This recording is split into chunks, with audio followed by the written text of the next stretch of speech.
The topic of customer service is very critical, especially to every institution, because as we all know, customer service becomes the face of an organization. And so the decisions that clients and customers are given from the point of customer contact and the customer representative, it represents the broader decisions for the organizations at large. So it is very important to know that customer service is not just a service, it should be an experience. And customer experience is more critical than just customer service, because customer experience is like a journey. From the time you get to know a customer, from the time a customer onboards your organization or your institution, to the time they leave, leaving, that meaning that they no longer they are no longer in any relationship with your organization. So customer experience is a journey, and it includes the experiences, the communication, the mistakes, the corrections, the interactions that you have with that customer.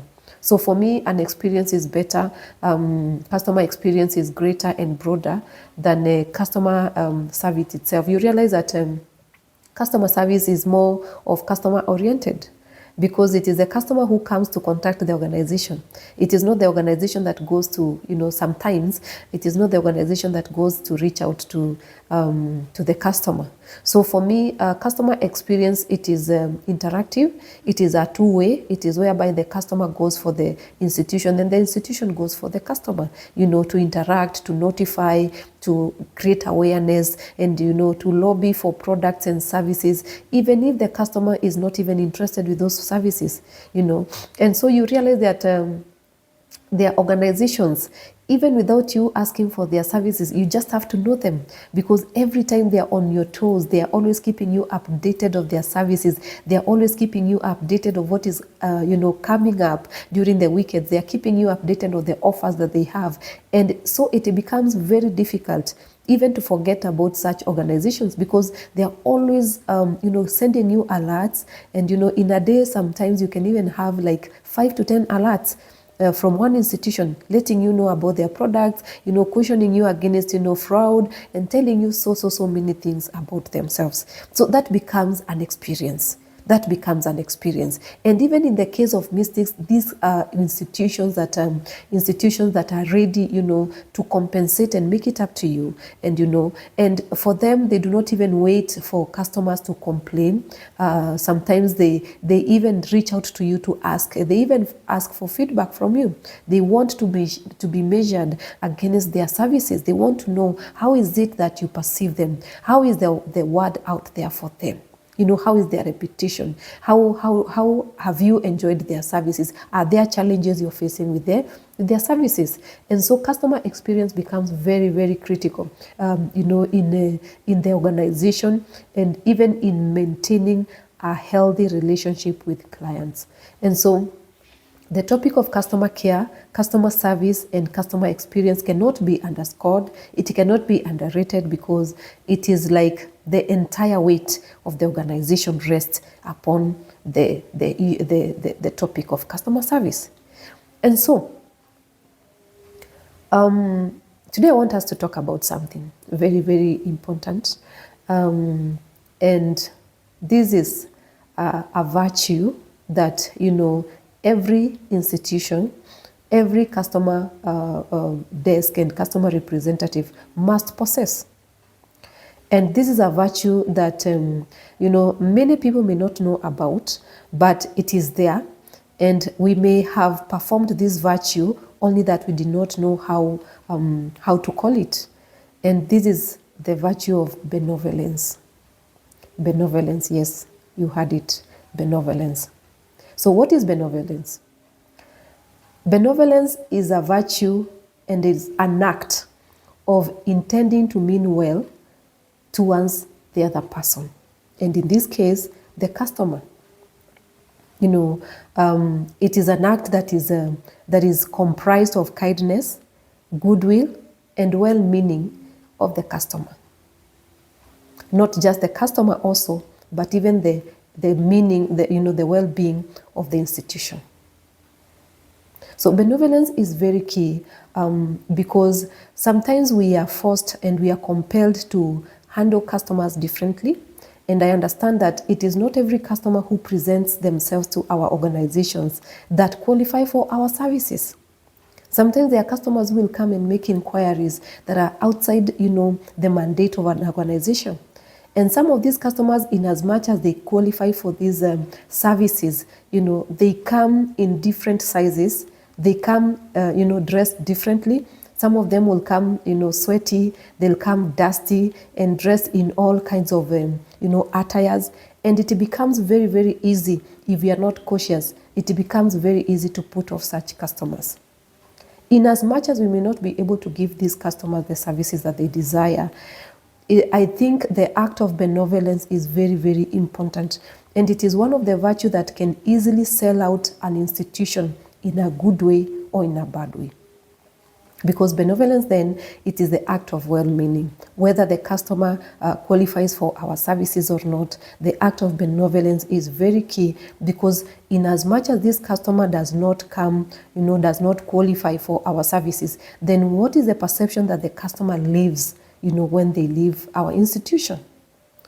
Were they treated well? What is the perception that these people have when they leave the institution, when they meet with a customer service representative?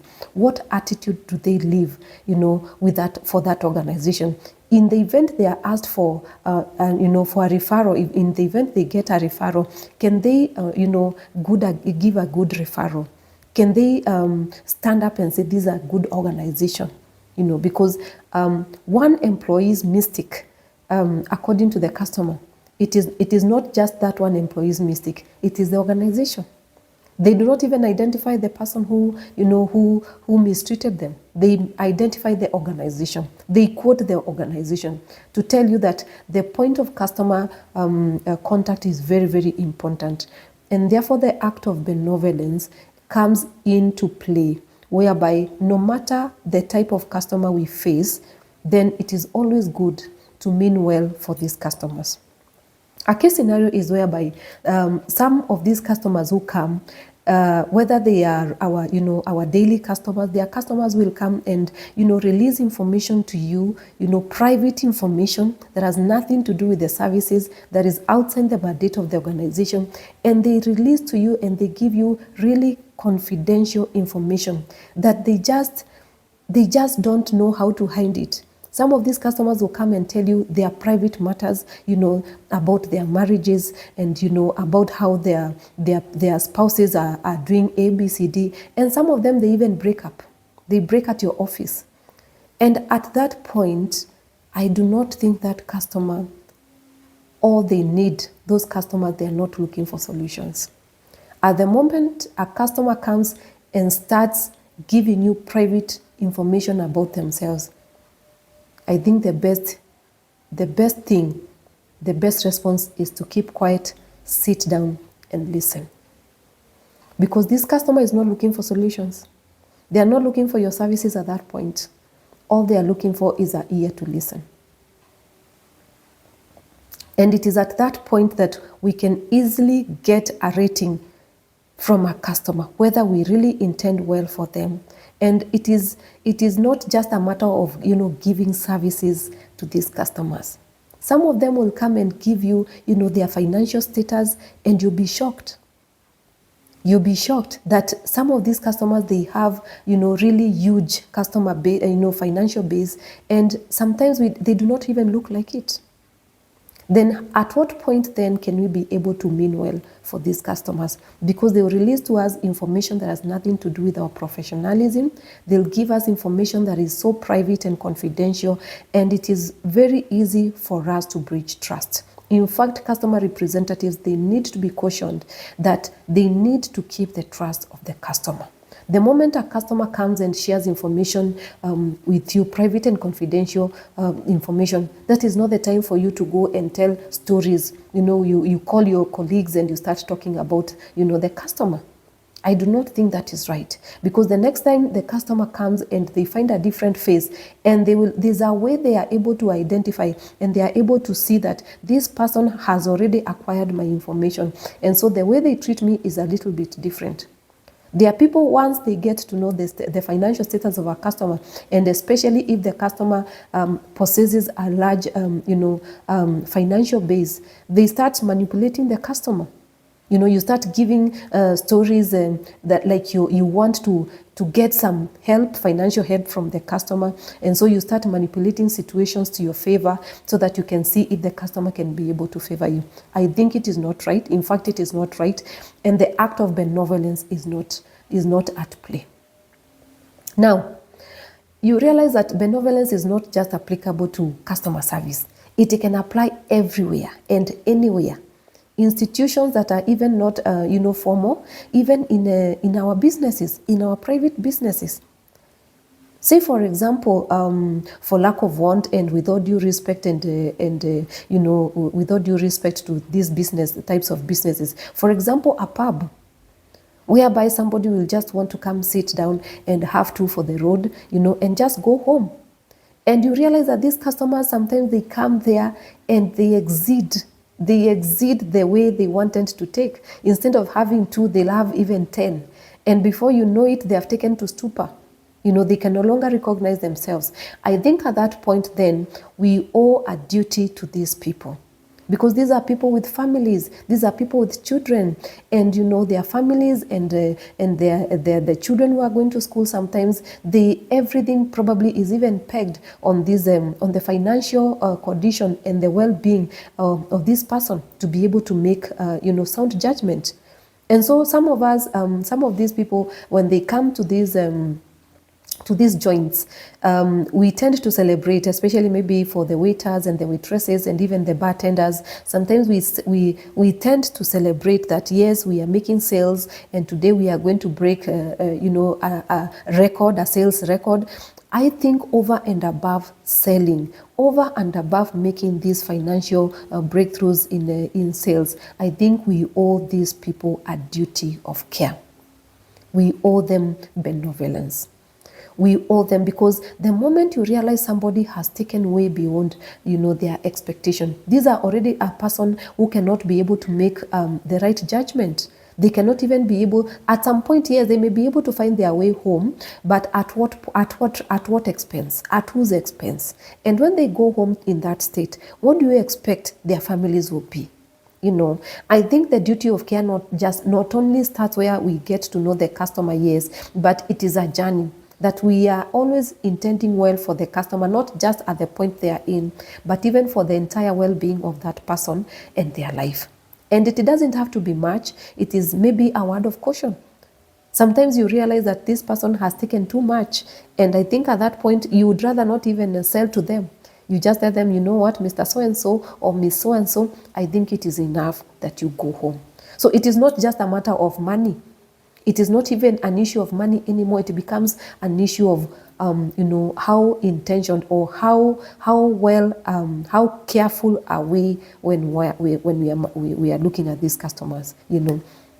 Some of us, some of these people, sometimes they come with all their friends, and they take all types of drinks, and before you know it, it is almost morning, and they cannot even recognize themselves. And it is easy for even the people who are attending to these people even to create bills that are not there. Or even you scheme ways of how to rob these people. I think all of us, whether businesses, whether institutions, we owe our customers the act of benevolence, whereby we are meaning well for these people, and it is very critical that we exercise benevolence everywhere we go.